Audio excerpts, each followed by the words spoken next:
Hello friends, स्वागत है आप सभी का टॉपर्स स्टडी के ऑनलाइन प्लेटफॉर्म पे। जैसा कि आप सब लोगों को पता है कि हम यूपी टेट का PYQ सीरीज़ चला रहे हैं। तो इस सीरीज़ में हमने 2011 का जो PYQ था वो पूरा देख लिया था। 2021 का जो है पेपर हुआ था वो पूरा देख लिया था। 2021 का जो निरस्त हुआ पेपर वो हमने पूरा देख लिया है। तो आज की इस क्लास में हम 2019 का जो पेपर हुआ था प्राइमरी टेट का, उसको हम पूरा डिस्कस करेंगे। और इस क्लास में चाइल्ड साइकोलॉजी और हिंदी, संस्कृत और EVS ये 4 सब्जेक्ट आज हम डिस्कस करेंगे। मैथ्स की क्लासेस मैं नहीं करा पा रही हूँ क्योंकि अभी यहाँ पर ऑनलाइन पॉसिबल नहीं है मेरे पास, क्योंकि बिना ब्लैक बोर्ड के हम आप लोगों को मैथ्स नहीं बता पाएंगे। ठीक है, तो क्लास को ज़्यादा से ज़्यादा लोगों तक शेयर करिए। जिनको भी यूपी टेट के एग्ज़ाम से रिलेटेड कोई भी क्वेरी हो, मेरा टेलीग्राम चैनल है उसको ज्वाइन कर लीजिए। वहाँ पर जो भी प्रॉब्लम्स आपकी हैं आप मैसेज कर दीजिए। मैं पूरी कोशिश करूँगी कि उन सब चीज़ों को मैं सॉल्व आउट करूँ। और जो है PYQ देखने के लिए सारे PYQ के जितने भी क्वेश्चंस हैं उन सबको आपको सॉल्व करने के लिए आप इस चैनल को सब्सक्राइब कर लीजिए, जिससे आपको प्रॉपर वीडियोस मिल जाएं। मैं कोशिश कर रही हूँ 2-4 दिन में, आने वाले 2-4 दिन में सारे PYQs मैं सॉल्व करा दूँ। जिसके बाद फिर हम एक जो है प्रैक्टिस सेशन लेके आएँ जिसमें प्रैक्टिस हो पूरा। और फिर अगर जैसे आप लोग बोलोगे, कमेंट बॉक्स में कमेंट आएगा तो मैं लाइव सेशन भी लूँगी। पर सब्जेक्ट एक लाइव सेशन होगा जिसमें जो भी डाउट्स जिस सब्जेक्ट से रिलेटेड है उन सबको मैं सॉल्व आउट कराऊंगी। ठीक है, तो चलिए टाइम को बिना वेस्ट किए हुए अब आज की क्लास को शुरू करते हैं। तो पहले पार्ट में हम चाइल्ड साइकोलॉजी करेंगे। तो उसका पहला क्वेश्चन है कि किसने बहुविमात्मक प्रज्ञा का प्रत्यय दिया है। वह बहुविमात्मक प्रज्ञा का प्रत्यय किसने दिया है? तो ये किसने दिया था? हावर्ड गार्डनर ने। किसने दिया था? हावर्ड गार्डनर ने। कब दिया था इसका डिटेल हम पढ़ लेंगे। बहुविमात्मक प्रज्ञा या बहुबुद्धि का सिद्धांत हावर्ड गार्डनर ने सन 1983 में दिया था। कब दिया था? 1983 में। सन 1983 में दिया था इन्होंने।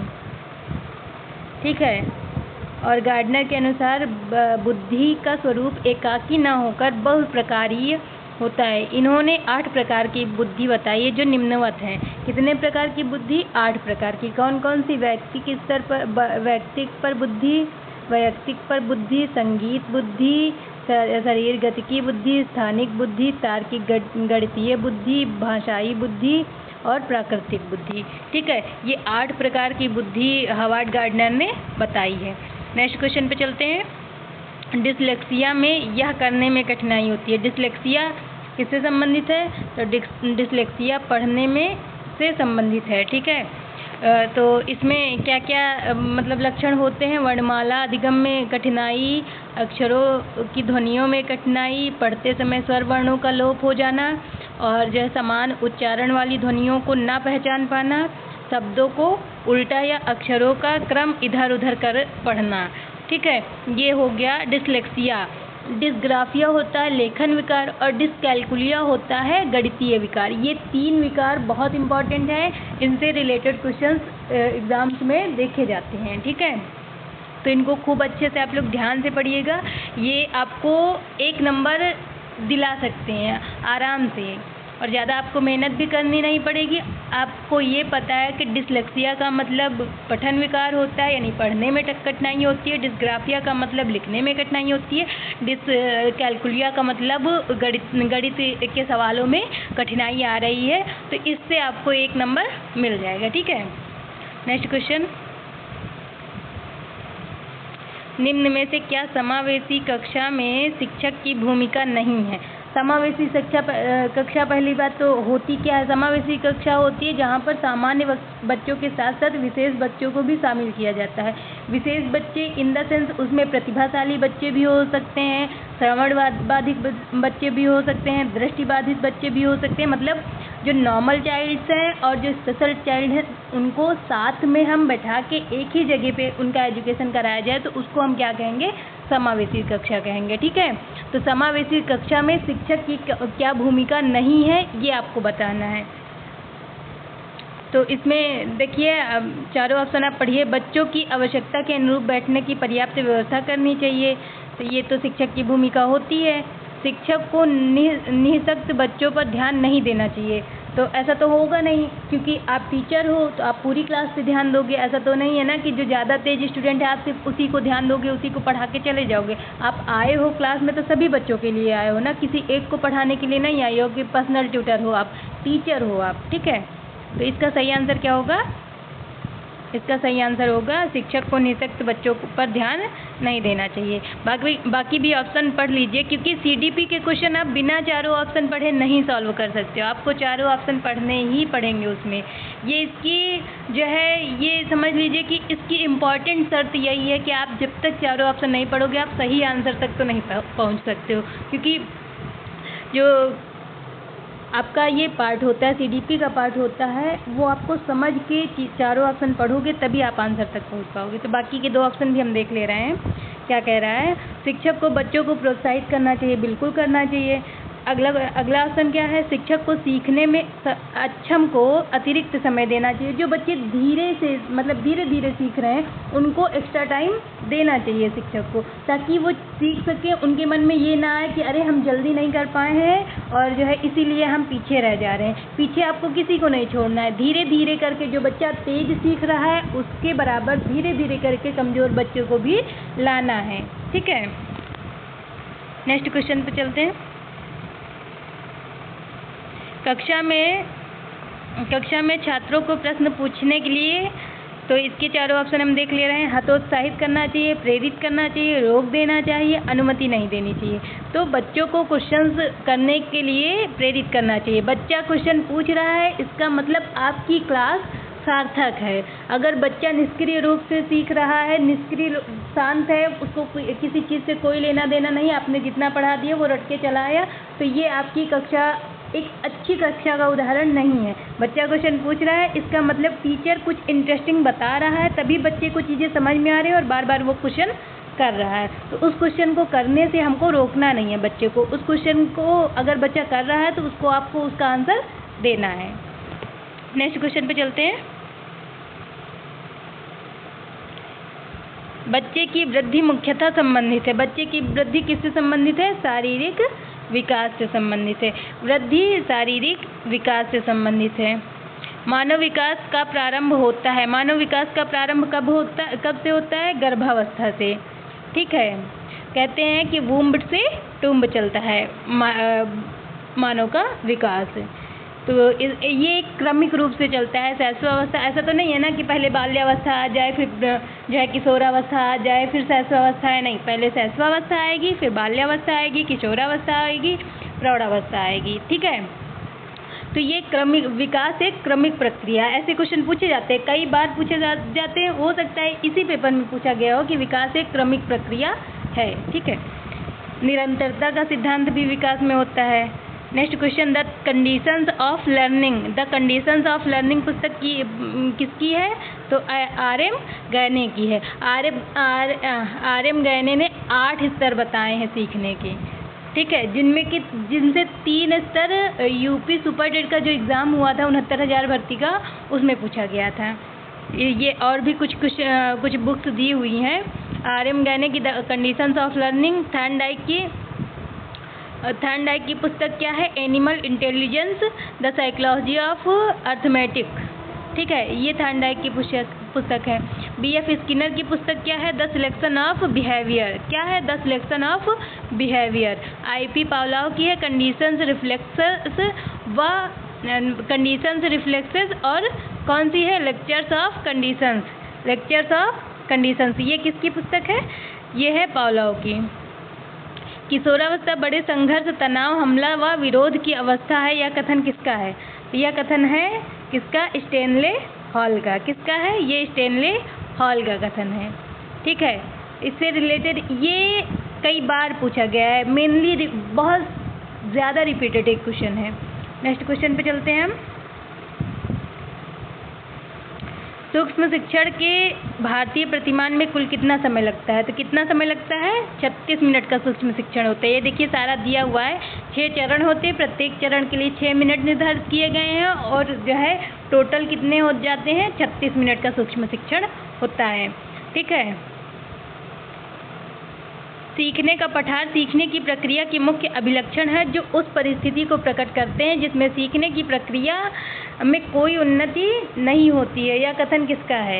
यह कथन किसका है? तो ये है रॉस का। रॉस का कथन क्या है? सीखने का पठार सीखने की प्रक्रिया के मुख्य अभिलक्षण है जो उस स्थिति को प्रकट करते हैं जिसमें सीखने की प्रक्रिया में कोई उन्नति नहीं होती है। ठीक है। अब उन्नति ना होने का मतलब जानते हैं क्या होता है? कि आपने किसी चीज़ को पढ़ा, पढ़ने के बाद वो चीज़ आपको कंफर्म आ गई। ठीक है।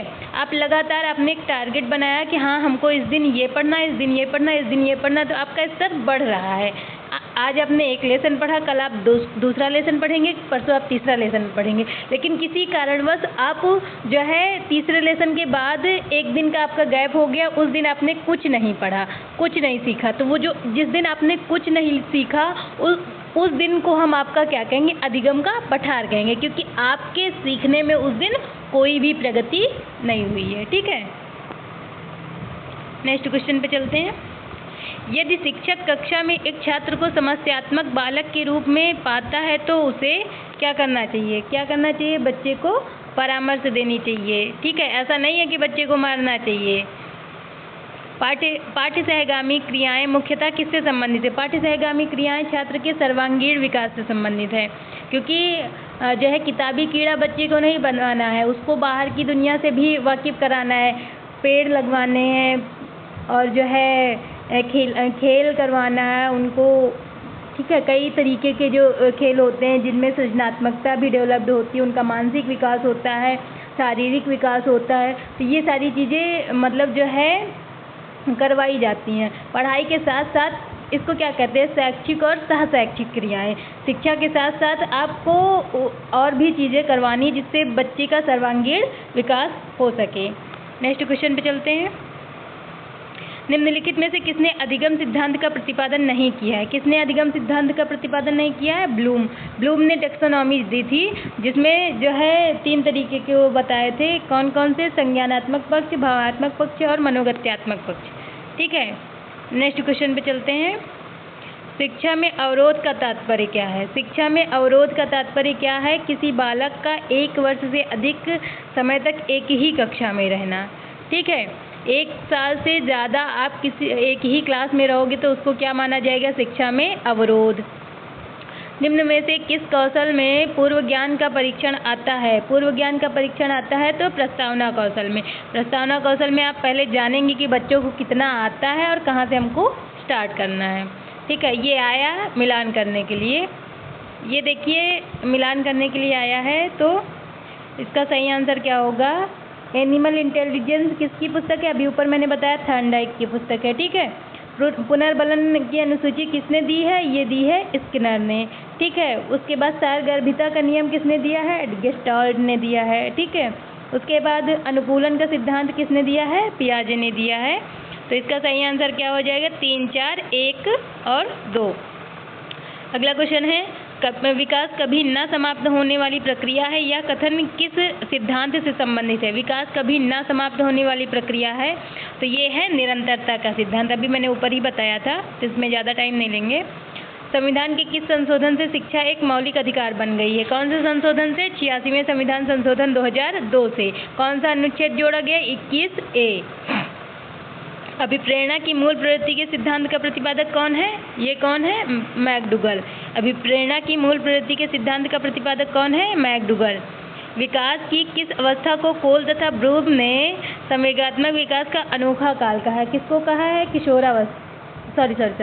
किशोरावस्था को नहीं कहा है, बाल्यावस्था को संवेगात्मक विकास का अनोखा काल किसने कहा है? कोल तथा ब्रूम ने। नेक्स्ट क्वेश्चन, व्यवहार के कारण व्यवहार में परिवर्तन ही अधिगम कहलाता है। ये किसका कथन है? गिलफोर्ड का है, जेपी गिलफोर्ड का। व्यवहार के कारण व्यवहार में परिवर्तन, परिभाषाएं काफ़ी पूछी जाती हैं। वुडवर्थ ने क्या कहा था? नवीन ज्ञान, क्या कहा था? नवीन ज्ञान तथा नवीन प्रतिक्रियाओं को अर्जन करने की प्रक्रिया को अधिगम प्रक्रिया कहते हैं। स्किनर ने कहा था अधिगम व्यवहार में उत्तरोत्तर अनुकूलन की प्रक्रिया है। क्रो ने कहा था आदतों, ज्ञान तथा अभिवृत्तियों का अर्जन ही अधिगम कहलाता है। नेक्स्ट क्वेश्चन पे चलते हैं। ये फिर मैच द वर्ड दिया हुआ है आपका। इसको आप ऐसे डायरेक्ट देख लीजिए क्योंकि वहाँ से मैच कराना संभव नहीं है। तो ये है, ब्रूनर ने क्या दिया था? संप्रत्यय उपलब्धि शिक्षण प्रतिमान। फिर आशुबेल ने दिया था अग्रिम संगठित शिक्षण प्रतिमान। ग्लेजर ने दिया था बुनियादी शिक्षण प्रतिमान। और गार्डन ने दिया था साइनेटिक्स शिक्षण प्रतिमान। नेक्स्ट क्वेश्चन है, समस्या समाधान का प्रथम चरण क्या है? समस्या समाधान का प्रथम चरण समस्या की पहचान करना। 4 चरण बताए गए, कौन कौन से? 5 चरण बताए गए हैं, कौन कौन से हैं? समस्या की पहचान करना, परिकल्पना का निर्माण करना, तथ्यों का संकलन तथा आंकड़ा संग्रहण, व्यवस्थापन तथा विश्लेषण करना, परिकल्पना का विशिष्ट परिस्थिति में परीक्षण करना। नेक्स्ट क्वेश्चन पे चलते हैं। बालकों का अधिगम सर्वाधिक प्रभावशाली कब होगा? सर्वाधिक प्रभावशाली कब होगा? जब बालकों के संज्ञानात्मक, भावात्मक तथा मनोचालक पक्षों का विकास होगा। ये तीनों पक्ष किसने दिए हैं? ब्लूम ने दिए हैं। ठीक है, नेक्स्ट क्वेश्चन पे चलते हैं। स्मृति स्तर एवं बोध स्तर के शिक्षण प्रतिमान की संरचना में कौन सा सोपान उभयनिष्ठ है? तो कौन सा सोपान उभयनिष्ठ है? प्रस्तुतिकरण। ठीक है, ये देखिए सारे दोनों स्तर दिए हुए हैं, बोध का स्तर और स्मृति स्तर दोनों दिया हुआ है। तो स्मृति स्तर पहले देख लेते हैं। स्मृति स्तर के 5 चरण बताए गए, कौन कौन से? प्रस्तावना, प्रस्तुतिकरण, स्पष्टीकरण तथा तुलना, सामान्यीकरण और प्रयोग। ये 5 स्तर किसके हैं? स्मृति स्तर के हैं। ठीक है, अब बोध स्तर कौन कौन से? अन्वेषण, प्रस्तुतिकरण, आत्मीकरण, परिपाक, व्यवस्था, वर्णन अथवा अभिव्यक्तिकरण। फिर निम्नलिखित में से किस सिद्धांत को पुनर्बलन का सिद्धांत भी कहा जाता है? तो किस सिद्धांत को कहा जाता है? तो कहा जाता है क्रिया प्रसूत अनुबंधन का सिद्धांत। ये किसने दिया था? स्किनर ने दिया था। किसने दिया था? स्किनर ने दिया था क्रिया प्रसूत अनुबंधन का सिद्धांत। नेक्स्ट क्वेश्चन पे चलते हैं। निम्नलिखित में से कौन सी अवस्था ब्रूनर के संज्ञानात्मक विकास के सिद्धांत का अंग नहीं है? कौन सी अवस्था नहीं है? आंत प्रज्ञ अवस्था। आंत प्रज्ञ अवस्था। ब्रूनर की अवस्थाओं 3 अवस्थाएं बताई गई हैं, कौन कौन से? क्रियात्मक अवस्था बताई गई है, एक मिनट, क्रियात्मक अवस्था बताई गई है, प्रतिबिंबात्मक अवस्था बताई गई है, संकेतात्मक अवस्था बताई गई है। नेक्स्ट क्वेश्चन पे चलते हैं। मॉरिसन के बोध स्तर के शिक्षण प्रतिमान के 5 पदों का वर्णन किया है। कौन कौन से 5 पद हैं? तो इसका सीरियल लगाना है, आपको क्रम से लगाना है। तो पहले कौन सा आ जाएगा? खोज आ जाएगा। ठीक है, एक मिनट ऐसे नंबर लिख देते हैं। पहले खोज आ जाएगा, ठीक। उसके बाद क्या आएगा? उसके बाद प्रस्तुतिकरण आएगा। फिर उसके बाद क्या आएगा? उसके बाद आएगा आत्मीकरण। उसके बाद आएगा आत्मीकरण के बाद आएगा संगठन व्यवस्था। उसके बाद फिर आएगा वाचन या अभिव्यक्तिकरण। इसका सही ऑप्शन क्या होगा? बी ऑप्शन इसका सही आंसर होगा। कौन कौन सा? खोज, अन्वेषण, प्रस्तुतिकरण, आत्मीकरण या परिपाक और जो संगठन व्यवस्था, फिर वाचन अभिव्यक्तिकरण। नेक्स्ट क्वेश्चन पे चलते हैं हम। 29 क्वेश्चन है। कौन सा संज्ञानात्मक क्षेत्र से संबंधित नहीं है? तो कौन सा संज्ञानात्मक क्षेत्र से संबंधित नहीं है? अनुमूल्यन। संज्ञानात्मक क्षेत्र से संबंधित कौन कौन से हैं? तो ये है ज्ञान। पहली बात तो ये जान लीजिए कि संज्ञानात्मक क्षेत्र दिया किसने है। बार बार बता रहे हैं क्योंकि ब्लूम की टेक्सोनॉमी मोस्ट इम्पॉर्टेंट टॉपिकों में से है। जो भी टॉपिक्स आपके साइकोलॉजी में इम्पॉर्टेंट है उनमें से ब्लूम की टेक्सोनॉमी सबसे ऊपर आप समझ लीजिए है, क्योंकि इससे क्वेश्चन हर पेपर में पूछा जाता है। टीचिंग का आप कहीं भी एग्ज़ाम दे रहे हैं और साइकोलॉजी उस एग्ज़ाम में आनी है तो ये मान लीजिए कि ब्लूम की टेक्सोनॉमी से 1-2 क्वेश्चन तो आपको देखने को मिलेगा ही। इसी पेपर में आप देखिए 30 क्वेश्चन के बीच में 2-3 क्वेश्चन तो आपको ब्लूम की टेक्सोनॉमी से रिलेटेड मिल ही गए हैं। डायरेक्ट वे में नहीं मिलेगा, इनडायरेक्ट वे में मिलेगा, बट ब्लूम की टेक्सोनॉमी से क्वेश्चन आपको मिलेगा ही मिलेगा। चलिए देख ले रहे हैं ज्ञान स्तर। ज्ञान, बोध, अनुप्रयोग, विश्लेषण, संश्लेषण, मूल्यांकन। इसको आपको याद करना पड़ेगा, पूरा सीरियल आपको पता होना चाहिए इसका। नेक्स्ट क्वेश्चन पे चलते हैं। अधिगम निम्न में से कौन सा अधिगम वक्र नहीं है? अधिगम का वक्र कौन सा नहीं है? तो ये है लंबवत। लंबवत अधिगम का वक्र नहीं है। नतोदर, मिश्रित और उन्नतोदर ये तीनों अधिगम के वक्र हैं। ठीक है, तो ये आपका साइकोलॉजी कंप्लीट हो गया। ये देखिए तीनों बताया गया, सरल रेखीय वक्र, फिर उसके बाद उन्नतोदर वक्र, फिर उसके बाद नतोदर वक्र, ठीक है, और मिश्रित वक्र, 4 प्रकार के अधिगम के वक्र बताया गया है। चलिए साइकोलॉजी आपकी कंप्लीट हो गई। अब हम हिंदी की तरफ बढ़ते हैं। हिंदी संस्कृत के क्वेश्चंस में ज़्यादा टाइम जहाँ ज़रूरत लगेगी वहाँ पर टाइम लिया जाएगा, बाकी फास्ट किया जाएगा, ठीक है। पहला क्वेश्चन देखते हैं, हरिवंश राय बच्चन की रचनाओं का सही अनुक्रम लगाना है। तो ये कौन सही अनुक्रम क्या है? मधुशाला, मधुबाला, मधुकलश और निशा निमंत्रण। ये सारे सन दिए हुए हैं, आप देख सकते हैं, ठीक है, सारे सन दिए हुए हैं, आप इसको देख सकते हैं। उसके बाद फिर जो है ये मिलाना है आपको। तो हिंदी साहित्य सम्मेलन कब हुआ था? 1910 ईस्वी में हुआ था। काशी नागरी प्रचारणी सभा 1893 में शुरू की गई। राष्ट्रभाषा प्रचार समिति वर्धा 1918 में शुरू किया गया, ठीक है। इसका सही आंसर क्या होगा? इसका सही आंसर होगा डी। क्या होगा? डी। नेक्स्ट क्वेश्चन पे चलते हैं। तुलसीदास के रचनाकार हैं। तुलसीदास रचना के कौन रचनाकार हैं? तो ये हैं सूर्यकांत त्रिपाठी निराला। आन्या से अनन्या आत्मकथा किसकी है? प्रभा खेतान की है। आन्या से अनन्या आत्मकथा किसकी है? प्रभा खेतान की है। नेक्स्ट क्वेश्चन पे चलते हैं। प्रभु जी तुम चंदन हम पानी किसकी है? रैदास की है। प्रभु जी तुम चंदन हम पानी ये किसकी है? रैदास की पुस्तक है, ठीक है। कौन सा शब्द तद्भव है? तद्भव शब्द है खेत। खेत का तत्सम क्या होगा? क्षेत्र, ठीक। निम्नलिखित में से कौन सा शब्द देशज है? देशज कौन सा है? धड़ाम। धड़ाम देशक शब्द है। नेक्स्ट क्वेश्चन पे चलते हैं। छछूंदर के सर पर चमेली का तेल का अर्थ क्या है? अयोग्य व्यक्ति को अच्छी चीज देना। ऋग्वेद का संधि विच्छेद है ऋग प्लस वेद। ऋग्वेद का संधि विच्छेद है ऋग प्लस वेद। इसमें कौन सी संधि है? जसत्व संधि है। जसत्व संधि किसका पार्ट है? व्यंजन संधि का पार्ट है, ठीक है। आप बीती शब्द में समास है। आप बीती शब्द में समास है तत्पुरुष समास, ठीक है।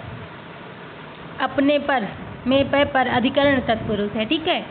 घोंसले में चिड़िया है में कौन सा कारक है? घोंसले में पर अधिकरण कारक है, ठीक है। में लगा हुआ है ना, तो घोंसले में चिड़िया है में अधिकरण है।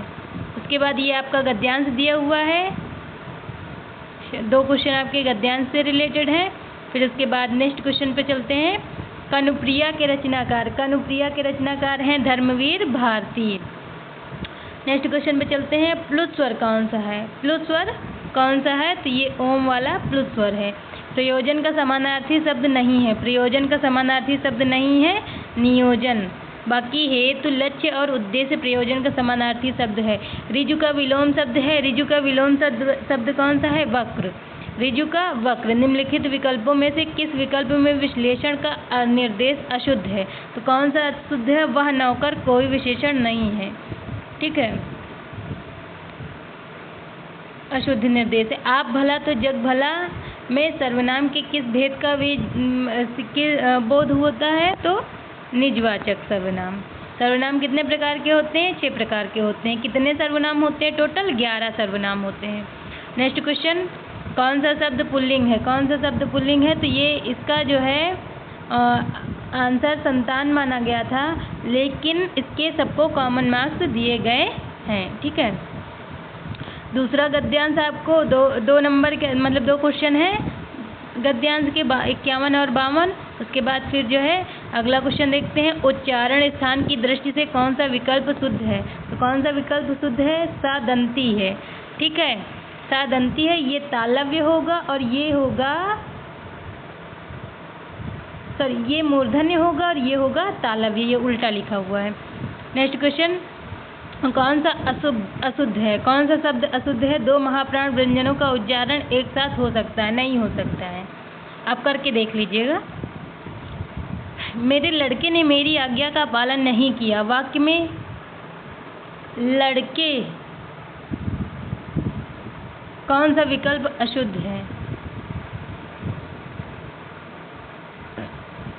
लड़के के विषय में कौन सा विकल्प अशुद्ध है? तो बहुवचन। Next question. राम आम खाता है वाच्य का कौन सा रूप है? तो ये है भाववाच्य।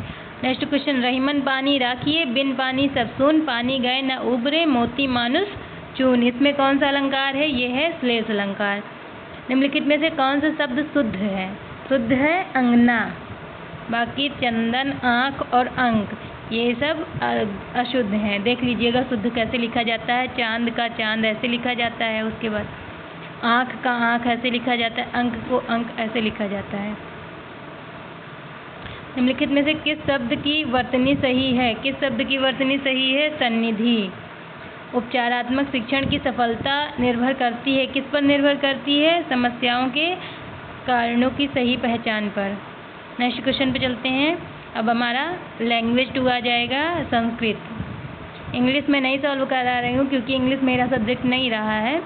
अगर बोलेंगे तो हम सॉल्व करा देंगे किसी एक दिन, सारे प्रीवियस ईयर जितने क्वेश्चंस हैं इंग्लिश के वो, पर अभी के लिए संस्कृत हम करा रहे हैं सीरीज़ में। ये आ गया संस्कृत का पहला क्वेश्चन। देखिए, संस्कृत में एकोन चत्वारिंशत् को क्या कहते हैं? एकोन चत्वारिंशत् को क्या कहते हैं? तो ये कहते हैं 39 यानी 39। एकोन चत्वारिंशत् यानी एक कम है 40 से, तो वो क्या हो जाएगा? 39। ठीक है, एकोन लगा है इसका मतलब कि एक कम है, आगे वाली जो संख्या दी हुई है उससे एक कम है। ठीक है, संख्याओं को पढ़ने का सही तरीका यही है। द्वि शब्द स्त्रीलिंग प्रथमा विभक्ति का रूप है, तो कौन सा है? द्वे। ठीक है, इसका देख लीजिएगा स्त्रीलिंग और पुल्लिंग कैसे चलते हैं। ददति शब्द रूप है, ददति रूप कैसे? लट लकार प्रथम पुरुष और बहुवचन का। कैसे? ददाति दत्ता ददति, ददासि दत्था दत्त, ददामि दद्वा दद्मा। गुरुपदेशः शब्द में प्रयुक्त संधि है, गुरुपदेशः में कौन सी संधि है? दीर्घ स्वर संधि है। उपसर्ग है, उपसर्ग कौन सा है? परा है। संस्कृत में 22 उपसर्ग होते हैं। ठीक है, प्रा, परा, अप, अब, अधि, पर, ये सारे संस्कृत के उपसर्ग हैं। टोटल कितने होते हैं? 22 होते हैं। 16 कर्मक धातुएं होती हैं, 22 उपसर्ग होते हैं, 3 वचन होते हैं, 3 पुरुष होते हैं, 3 लिंग होते हैं, ये संस्कृत में होते हैं। ठीक है, मनोरथा में संधि है, मनोरथा में संधि है, विसर्ग संधि है। नेत्राभ्याम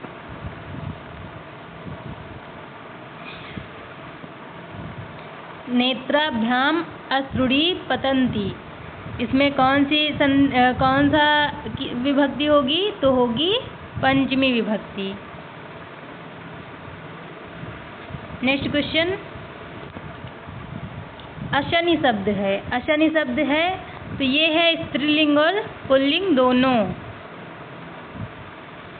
नेक्स्ट क्वेश्चन, तया नृपो अनुगम्यते में वाच्य है, तया नृपो अनुगम्यते कर्मवाच्य है, कर्म की प्रधानता दिख रही ना इसमें। फिर है यूपदारु, यूपदारु पद में समास है तो कौन सा है? तत्पुरुष समास, यूपाय दारु। फिर गोधूम शब्द का अर्थ क्या है? गेहूं है, गोधूम शब्द का अर्थ है गेहूं। गदहा को गर्दभा कहते हैं। उसके बाद गाय का दूध को गोपया कहते हैं। गोपया क्यों कहते हैं? गो मतलब गाय, पया मतलब दूध। ठीक है, चावल को तांडुलम कहते हैं। विसर्ग संधि का उदाहरण है, विसर्ग संधि का उदाहरण क्या है? विसर्ग संधि का उदाहरण है नमस्ते। क्या है? नमस्ते विसर्ग संधि का उदाहरण है। स्पर्श संज्ञक वर्णों की संख्या कितनी है? स्पर्श वर्णों की संख्या कितनी है? 25 है। कादियो माँ वशाना स्पर्शा, ये इसका सूत्र होता है, कादियो माँ वशाना स्पर्शा। का से माँ तक 25 व्यंजन जो है वो स्पर्श व्यंजन होते हैं। बालिका इस पद में प्रत्यय है, बालिका में टाप प्रत्यय है, टाप प्रत्यय स्त्री प्रत्यय होता है। ठीक है, पर्यंत में उपसर्ग है, पर्यंत में उपसर्ग है परि। फिर है नदी शब्द में प्रयुक्त, नदीह शब्द में प्रयुक्त वचन, तो कौन सा वचन है ये? बहुवचन का शब्द है। नेक्स्ट क्वेश्चन पे चलते हैं। ये नदी का रूप दिया हुआ है। फिर है अकारांत पुल्लिंग शब्द का उदाहरण है। अकारांत पुल्लिंग शब्द का उदाहरण कौन सा है? राम है। अकारांत मतलब होता है जिनका अंत में आ आता है, जिनके अंत में ई आता है उसको इकारांत कहते हैं, जिसके अंत में उ आता है उसको उकारांत कहते हैं। ठीक है। प्रेजते में संधि है, प्रेजते में संधि है पर रूप। व वर्ण का उच्चारण स्थान है, व वर्ण का उच्चारण स्थान है दंतोष्ठ, वकारस्य दंतोष्ठम। फिर घुटने के लिए उपयुक्त संस्कृत शब्द है। घुटने के लिए जानु, जानु कहते हैं घुटना को। ये संस्कृत के गद्यांश दिया हुआ है और इससे रिलेटेड 2 क्वेश्चन दिए हुए हैं। और ये संस्कृत का पद्यांश दिया हुआ है, इससे भी रिलेटेड 2 क्वेश्चन दिए हुए हैं।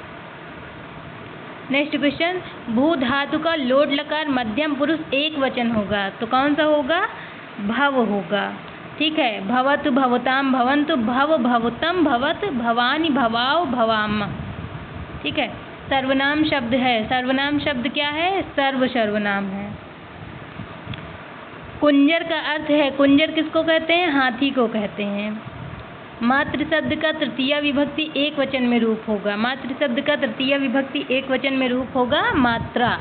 देखिए मात्रा तृतीय विभक्ति एक वचन में, ये मातृ शब्द का जो है शब्द रूप दिया हुआ है। नेक्स्ट क्वेश्चन पे चलते हैं। सुबंधु की रचना है, सुबंधु की रचना है कौन सी है? वासवदत्ता है।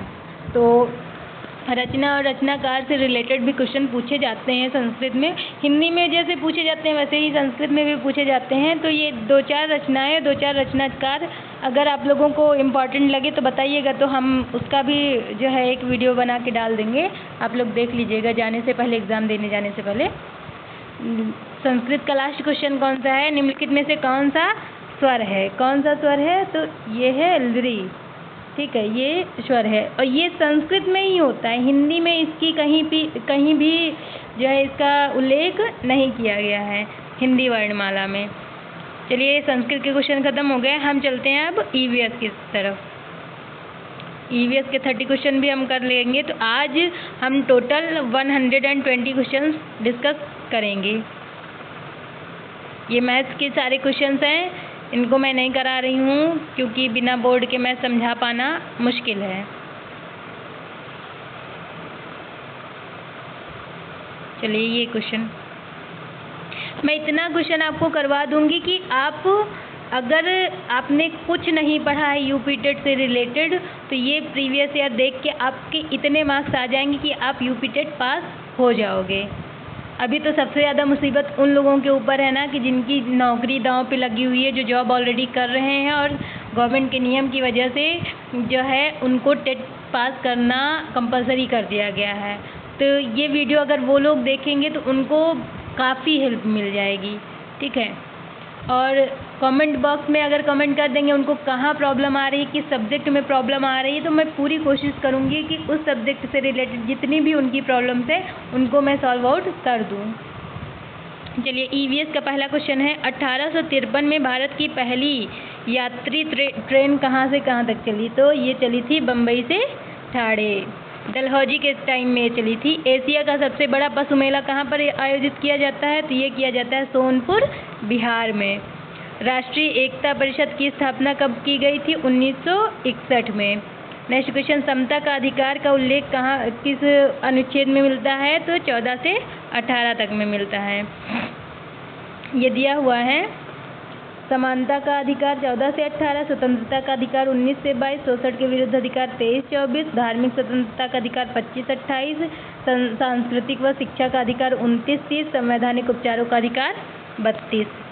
नेक्स्ट क्वेश्चन पे चलते हैं। किस देश में लचीला संविधान लागू है? तो किस देश में लागू है? यूके में, यूनाइटेड किंगडम में। निम्नलिखित में से किस प्रदेश में रेंडियर पाया जाता है? रेंडियर कहाँ पाया जाता है? टुंड्रा प्रदेश में। टुंड्रा प्रदेश में रेंडियर पाया जाता है।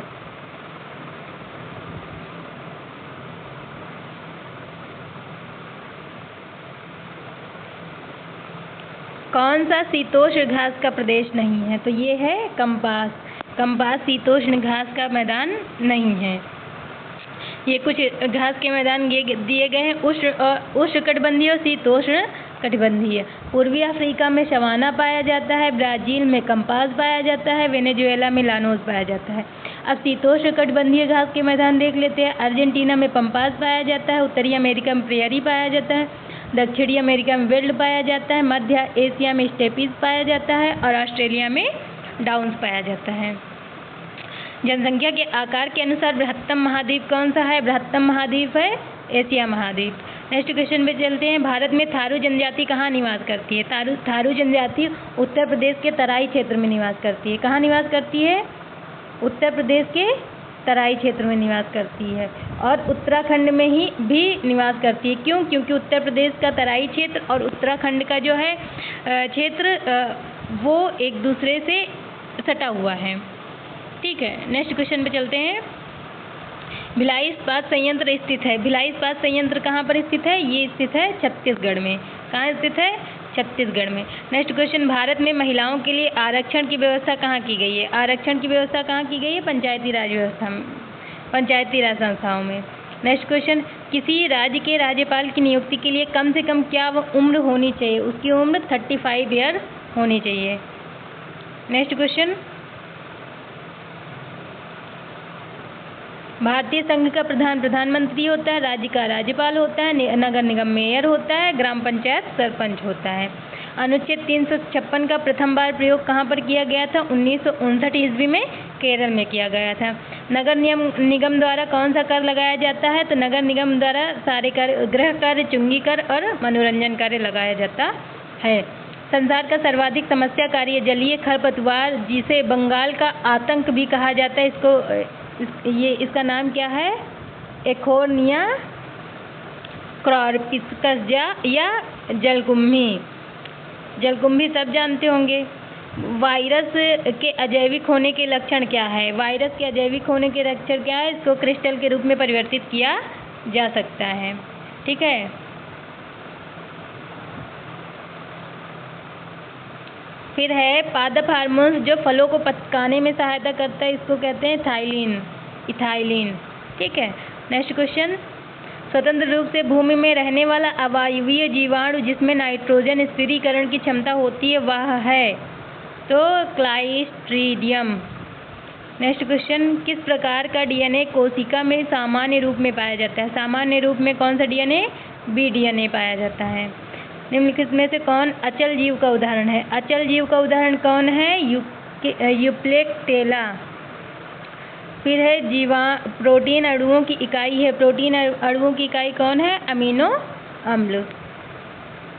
नेक्स्ट क्वेश्चन, निम्नलिखित में से कौन सा अंगक पादप कोशिका में अनुपस्थित होता है? पादप कोशिका में तारक का अनुपस्थित होता है।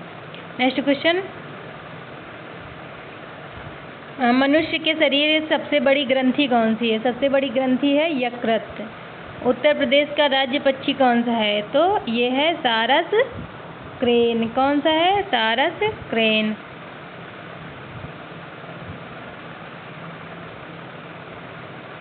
पूर्वा किस अधिवास में शामिल है? पूर्वा ग्रामीण अधिवास में शामिल है। नेक्स्ट क्वेश्चन, कौन सा ज्वालामुखी पर्वत है? तो कौन सा है? किलिमंजारो। कहाँ पर है? तंजानिया में है। एलिफेंटा द्वीप स्थित है। एलिफेंटा द्वीप स्थित है मुंबई के तट पर। मानसूनी वन पाए जाते हैं कहाँ पर? कहाँ पर पाए जाते हैं? जहाँ पर 70 से 200 सेंटीमीटर तक वर्षा होती है। कार्बी एंगलोंग पठार का विस्तार है। कौन सा है? प्रायद्वीपीय पठार का विस्तार है। तो ये रहे आज के हमारे 120 क्वेश्चन। अगर क्वेश्चन पसंद आए हो, सेशन पसंद आया हो तो लाइक, शेयर एंड सब्सक्राइब जरूर करिए। मैं देखती हूँ आप लोग वीडियोस देख के चले जाते हैं पर सब्सक्राइब नहीं कर रहे हैं। क्या है, वीडियो पसंद नहीं आ रही है? अगर पसंद आ रही है तो सब्सक्राइब क्यों नहीं कर रहे हैं?